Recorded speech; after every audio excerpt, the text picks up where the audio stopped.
بسم اللہ الرحمن الرحیم۔ معزز ناظرین و سامعین کرام، السلام علیکم ورحمۃ اللہ وبرکاتہ۔ نبی کریم صلی اللہ علیہ وآلہ وسلم نے فرمایا، عبداللہ بن عمر اچھا آدمی ہے، کاش وہ رات کو بھی نماز پڑھتا۔ صحیح البخاری حدیث نمبر 3739۔ حضرت عمر فاروق رضی اللہ عنہ کے بیٹے حضرت عبداللہ رضی اللہ عنہ مکہ مکرمہ میں پیدا ہوئے۔ جب اسلام قبول کیا تو اس وقت ان کی عمر صرف 10 برس تھی۔ بلوغت سے پہلے ہی انہوں نے ہجرت کی سعادت حاصل کی۔ کم سنی کی وجہ سے بدر اور احد کے غزوات میں شریک نہ ہو سکے، لیکن غزوہ خندق کے موقع پر ان کی عمر 15 برس ہو چکی تھی، اس لیے وہ غزوہ خندق میں شریک ہوئے اور اس کے بعد ہونے والے غزوات میں بھی شریک رہے۔ یہ ام المومنین حضرت حفصہ رضی اللہ عنہا کے سگے بھائی تھے۔ ان کی والدہ کا نام زینب بنت مظعون تھا، جو مشہور صحابی عثمان بن مظعون رضی اللہ عنہ کی ہمشیرہ تھی۔ عبداللہ بن عمر رضی اللہ عنہما جسیم اور درمیانے قد کے تھے۔ ان کی عادت مبارکہ تھی کہ وہ ہر نماز کے لیے تازہ وضو کرتے تھے۔ نہایت ذہین و فطین تھے۔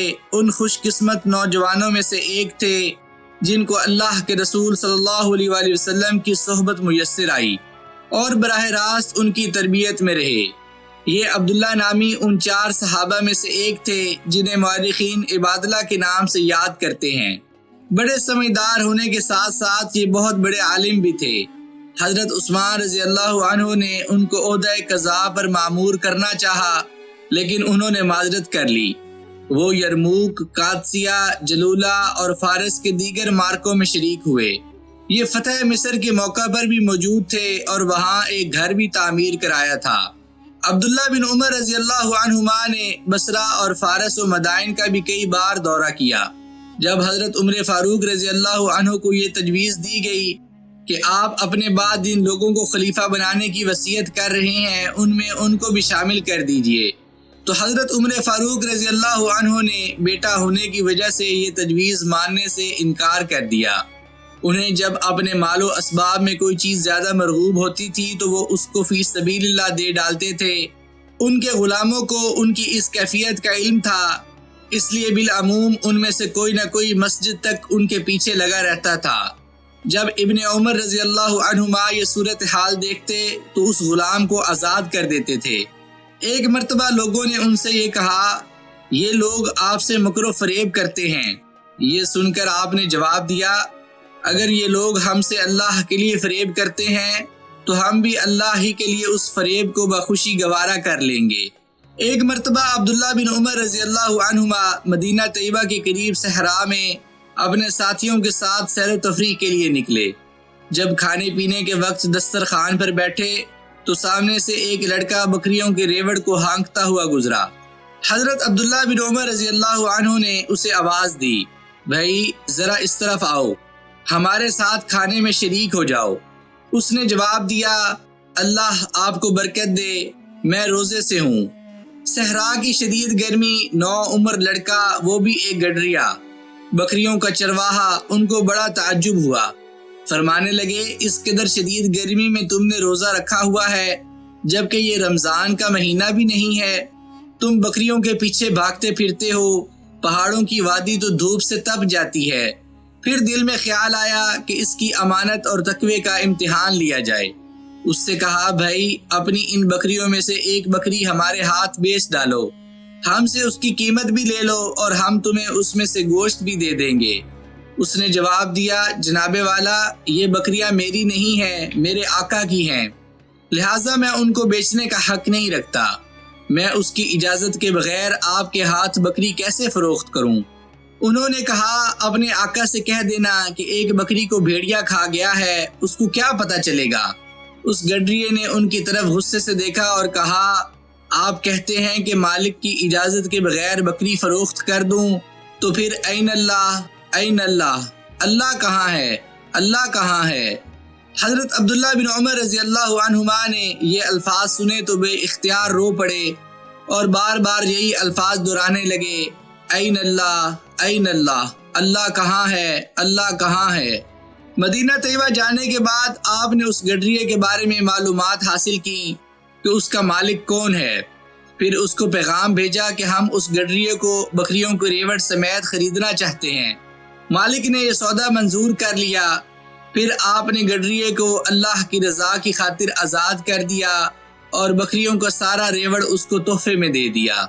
عبداللہ بن عمر رضی اللہ عنہما کی ایک کنیز تھی جو بڑی سمجھدار تھی۔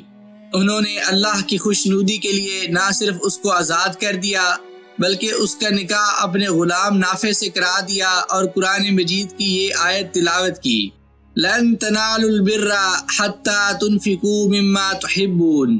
تم اس وقت تک نیکی حاصل نہیں کر سکتے جب تک اپنی متاع عزیز اللہ کی راہ میں قربان نہ کر دو۔ سورہ آل عمران آیت نمبر 92۔ اسی جذبے کے تحت ایک مرتبہ انہوں نے ایک اونٹ خریدا جو انہیں بہت پسند تھا، مگر اپنے غلام نافع کو حکم دیا کہ اس اونٹ کو صدقہ کے اونٹوں میں شامل کر دیا جائے۔ ان کے یہ غلام حضرت نافع بڑے ذہین تھے، وہ بہت بڑے عالم بھی تھے، اس لیے ایک بڑی شخصیت نے حضرت عبداللہ بن عمر رضی اللہ عنہما کو پیشکش کی کہ میں اس غلام کو 10,000 درہم کے عوض خریدنے کے لیے تیار ہوں، مگر ان کے نزدیک نافع کی قیمت بہت زیادہ تھی اور پھر ایک دن انہوں نے اسے اللہ کی رضا کے لیے آزاد کر دیا۔ ایک مرتبہ عبداللہ بن عمر رضی اللہ عنہما نے ایک غلام 40,000 درہم میں خریدا، پھر اس کو آزاد کر دیا۔ غلام نے کہا، اے میرے آقا، آپ نے مجھے آزاد تو کر دیا، اب مجھے زندگی بسر کرنے کے لیے بھی تو کچھ عنایت فرمائیے۔ یہ سن کر عبداللہ بن عمر رضی اللہ عنہما نے اسے 40,000 درہم بھی نقد عطا کر دیے۔ انہوں نے ایک دفعہ 5 غلام خریدے۔ جب عبداللہ بن عمر رضی اللہ عنہما نماز کے لیے کھڑے ہوئے تو غلام بھی ان کے پیچھے نماز پڑھنے لگے۔ اس پر انہوں نے پوچھا، تم لوگ کس کے لیے نماز پڑھ رہے ہو؟ جواب ملا، اللہ کے لیے۔ اس پر عبداللہ بن عمر رضی اللہ عنہما نے کہا، جاؤ تم سب اس کے نام پر آزاد ہو جس کے لیے تم نے نماز ادا کی۔ سیرت نگاروں نے لکھا ہے کہ عبداللہ بن عمر رضی اللہ عنہما نے اپنی وفات تک تقریباً 1,000 غلام آزاد کیے۔ وہ بعض اوقات ایک ہی نشست میں 30 ہزار دینار صدقہ کر دیتے تھے۔ ان کا معمول تھا کہ جب تک کسی کو اپنے دسترخوان پر نہ بٹھا لیتے، گوشت تناول نہ کرتے۔ ایک یتیم بچہ ان کے دسترخوان پر کھانا کھایا کرتا تھا۔ ایک مرتبہ وہ نہ آیا تو اس کو تلاش کرنے نکل پڑے اور بڑی تگ و دو سے اسے ڈھونڈ لائے۔ عبداللہ بن عمر رضی اللہ عنہما کی اہلیہ نے ان کے لیے کھانا چھپا کر رکھا ہوا تھا۔ انہوں نے یہ کھانا اس یتیم کو بڑے اہتمام سے کھلایا۔ سیرت نگاروں نے لکھا ہے کہ ایک مرتبہ حج کے موسم میں ان کے والد امیر المومنین حضرت عمر رضی اللہ عنہ نے اعلان کیا، اے لوگو، تم حج افراد کر سکتے ہو، حج قرآن کر سکتے ہو، مگر حج تمتع نہیں کر سکتے۔ یہ بھی حج کے لیے تشریف لے جا رہے تھے۔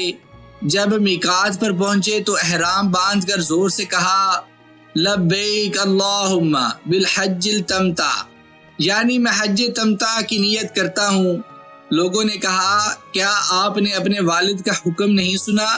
انہوں نے حج تمتع سے منع کیا ہے اور آپ ان کے حکم کی خلاف ورزی کر رہے ہیں۔ آپ کو ان کے غصے کا علم نہیں ہے۔ آپ نے اس موقع پر بڑا تاریخی جملہ ارشاد فرمایا، رسول اللہ صلی اللہ علیہ وآلہ وسلم کی اتباع کی جائے گی یا میرے والد کی بات سنی اور مانی جائے گی۔ حضرت عبداللہ بن عمر رضی اللہ عنہما حج کے مسائل سے سب سے زیادہ باخبر تھے۔ وہ رسول اللہ صلی اللہ علیہ وآلہ وسلم کے نقش قدم پر چلتے تھے اور نماز اور دیگر عبادات میں بھی آپ صلی اللہ علیہ وآلہ وسلم کے اسوہ حسنہ پر مضبوطی سے کاربند رہتے تھے۔ ان کی شادی سے پہلے کی بات ہے، وہ کہتے ہیں کہ ایک مرتبہ میں مسجد میں سو رہا تھا کہ میں نے ایک خواب دیکھا۔ 2 فرشتے مجھے جہنم کی آگ کی طرف لے گئے۔ اس جہنم کا گڑھا کنویں کی طرح گہرا تھا اور اس کے 2 سینگ تھے۔ وہاں میں نے کچھ واقف لوگوں کو دیکھا تو میں نے یہ کہنا شروع کر دیا، میں جہنم کی آگ سے اللہ کی پناہ مانگتا ہوں۔ میں نے یہ خواب اپنی ہمشیرہ ام المومنین سیدہ حفصہ رضی اللہ عنہا کو سنایا اور ان سے کہا کہ وہ اللہ کے رسول صلی اللہ علیہ وآلہ وسلم سے اس کی تعبیر پوچھے۔ اس کے جواب میں اللہ کے رسول صلی اللہ علیہ وآلہ وسلم نے ارشاد فرمایا کہ عبداللہ اللہ کا بڑا اچھا بندہ ہے، اگر یہ رات کو تہجد شروع کر دے۔ چنانچہ اس کے بعد وہ رات کو بہت تھوڑا سویا کرتے تھے۔ وہ ہمیشہ قیام اللیل کرتے رہے۔ وہ اکثر و بیشتر تہجد و شب بیداری ہی میں اپنا وقت گزارتے تھے۔ جب تک عبداللہ بن عمر رضی اللہ عنہما زندہ رہے، فضل و کمال میں اپنے والد کی مانند بڑے ممتاز مانے گئے، اور حضرت عمر فاروق رضی اللہ عنہ کے بعد زندہ لوگوں میں وہی سب سے بہتر سمجھے جاتے تھے۔ انہوں نے 86 سال کی عمر پائی۔ دور دراز کے لوگ ان سے فتویٰ حاصل کرتے تھے۔ انہوں نے رسول اللہ صلی اللہ علیہ وآلہ وسلم سے بہت سی احادیث بھی روایت کی۔ حضرت ابن مسعود رضی اللہ عنہ فرماتے ہیں، قریش کے نوجوانوں میں عبداللہ بن عمر رضی اللہ عنہما سب سے زیادہ اپنے نفس پر قابو پانے والے ہیں۔ سعید بن مسیب رحمہ اللہ کہتے ہیں، عبداللہ بن عمر رضی اللہ عنہما موجودہ لوگوں میں سب سے بہتر تھے۔ زہری رحمہ اللہ کا بیان ہے، عبداللہ بن عمر رضی اللہ عنہما متوازن انداز فکر اور مصمم عزم و ارادے کے مالک تھے۔ رسول اللہ صلی اللہ علیہ وآلہ وسلم کے بعد 60 سال زندہ رہے۔ وہ صحابہ کے امور و احوال سے کامل واقفیت رکھتے تھے۔ عبداللہ بن عمر رضی اللہ عنہما کا انتقال 74 ہجری میں ہوا۔ معزز ناظرین و سامعین کرام، میں امید کرتا ہوں کہ آپ کو حضرت عبداللہ بن عمر رضی اللہ عنہما کی سیرت کا یہ قصہ ضرور پسند آیا ہوگا۔ اگر آپ کو سیرت صحابہ کی یہ اردو سیریز پسند آ رہی ہو تو اس چینل کو لائک، شیئر اور سبسکرائب ضرور کر دیجیے گا، اور بیل کے آئیکن کو بھی دبا دیجیے گا تاکہ آگے آنے والی تمام ویڈیوز آپ تک پہنچتی رہیں۔ مجھے اپنی دعاؤں میں یاد رکھیے گا۔ جزاک اللہ۔